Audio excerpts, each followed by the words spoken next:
Okay, so we have the Dubai Man-Made Islands by me and Okay, so what is the Dubai Made Islands? So, it's also known as the Palm Jumeirah. It's a set of man-made islands off the coast of Dubai. It's very unique for a construction build because of its unique shape and style. So the base of the structure is made up of a spine, which holds mainly hotels, buildings, resorts, and such.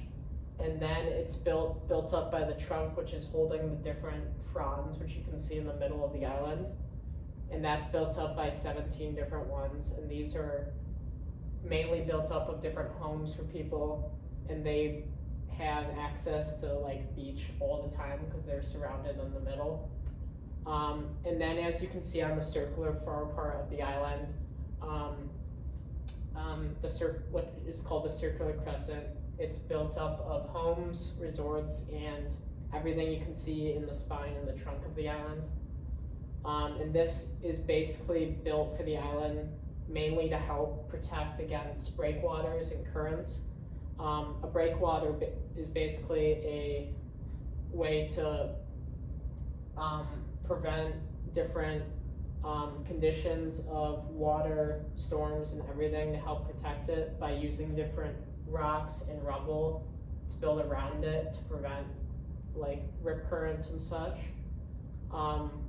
So this basically helps to keep the main island of the Palms with no conditions, and it's calm all the time, so you won't have to deal with over flooding or anything.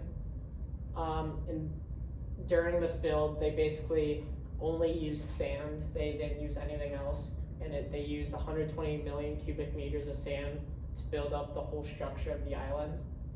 And they basically did this by dredging and using different sand guns to shape the island into the palm, the trunk, the spine, and the whole crescent. Okay, so who designed the Palm Jumeirah? A guy named Nikhil of a local real estate company designed the overall structure of the islands, and now they are owned by the Dubai government. They basically bought them out in the construction of this build. But the main person who, after they had the idea, an architecture firm based out of the US, basically helped them with the structure and style of the build. And this guy was named Hewlem Hurley, as you can see him on the segue right there. And the company that mainly helped with the dredging process and forming the islands into basically, as you can see, is a Belgian company called Handel Newell, and a Dutch company called Van Oord. So where is it located? Shit, my bad. You're good. So it's located on the east coast of Dubai, which is located in the United Arab Emirates of Archipelago, and it's surrounded by the also two different islands in a similar structure called the Jebel Ali and the World Islands, which is basically one's bigger and one's smaller. So it's basically the same structure as a palm leaf. And these islands are off the northwest side of Dubai and connected by land bridges in archipelago in northwest direction of land from Dubai. So the overall cost of the island. So the Palm Jumeirah costed over $12 billion after the full construction of the islands with sand, homes, everything. And they basically got this funding by the United Arab Emirates and Dubai government from selling different oil reserves and petroleum, because that's their main export of goods from Dubai. And on the island, the main average cost of homes was around 2.6 million. This is more in the average to low end range of homes that you can find there. They can go anywhere from 2 million to some are going to over $20 million. And then the cost of a stay at one of the resorts is around like $500 at Atlantis or any other resort on the island. The landmass of Palm Jumeirah contains tons of houses, hotels, resorts, etc. to just house visitors or just other guests or even wealthy individuals from Dubai. There are also tons of venues and just entertainment around the island, so you really won't ever get bored, as well as the incredible views it houses. The Palm Jumeirah and the other islands as well, they were created to attract more visitors to Dubai, as well as just make a bigger name for United Arab Emirates. The properties or the houses along are mostly based on the fronds, and these houses are for the more wealthier people, and like previously stated, they go for about, on average, 2.6 million. And these houses contain beach access, they're luxurious, and they just contain amazing views for anyone who wants to live there to their heart's desire. And along the crescent are mostly hotels, such as Atlantis, and these usually, like, the bottom range for these rooms are about $500 a night, and these rooms give access to an astounding view of the ocean and its horizon.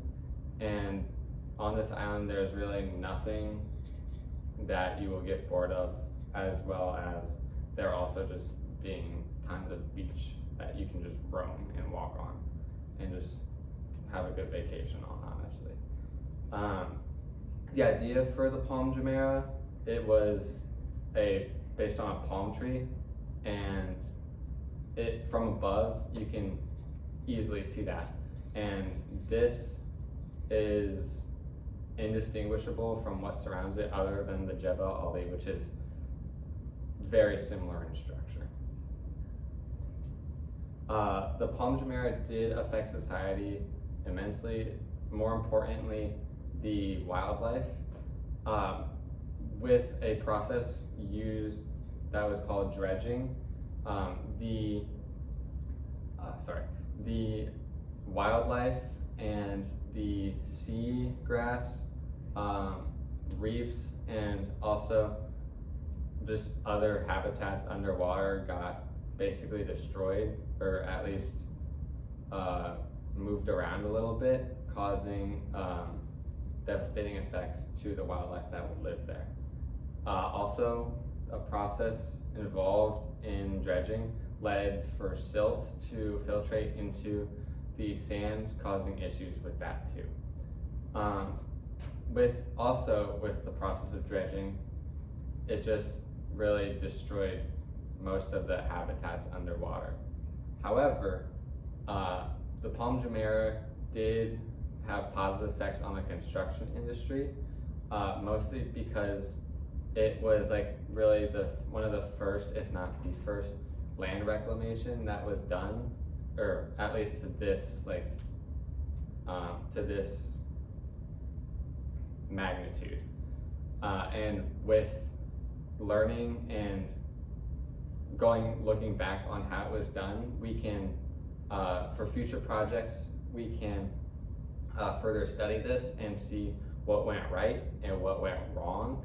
And by using that to our advantage, we can better prepare for future projects to come and maybe incorporate or get rid of previous ways we did construct this one for the betterment of a future project. And also, it can mitigate overcrowding. This can reclaim land, which is beneficial because it will bring more people to live on that specific area.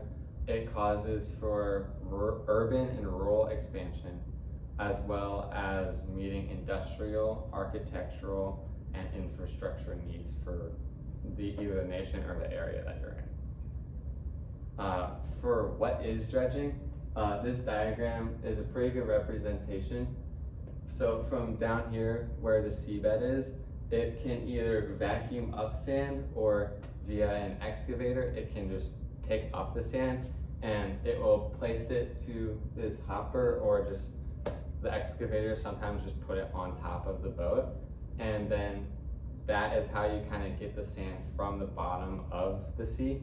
And then for placing it where you really need to, you can see that there are kind of, so like where you put the sand on the boats, there are kind of like guns you can spray the sand out of to strategically place the sand where you had originally planned it being. Some interesting facts about the Palm Jumeirah include that in like the basis of the construction, which is just like the land reclamation part of it, you won't find any steel or concrete, instead 120 million cubic meters of sand was used, rather than having the need for steel or concrete to support the sand that was placed down. The Palm Jumeirah is unique and known for its palm tree aspect from seeing it from above, and it's actually really incredible to see because it does resemble one pretty well. The island is home to 18 resorts, around 4,000 apartments or villas, and then around 3,000 homes. The Palm Jumeirah is home to more than 78,000 people, and when in construction of a building that was built there, sadly a man had died due to a 24-kilogram bar falling on top of him, because the safety precautions were not met to the extent that they should have been, even though that the construction precautions were there and like were able to be incorporated properly. And the Palm Jumeirah is is the first island that they had created, the other two being the Jebel Ali and the World Islands after that one.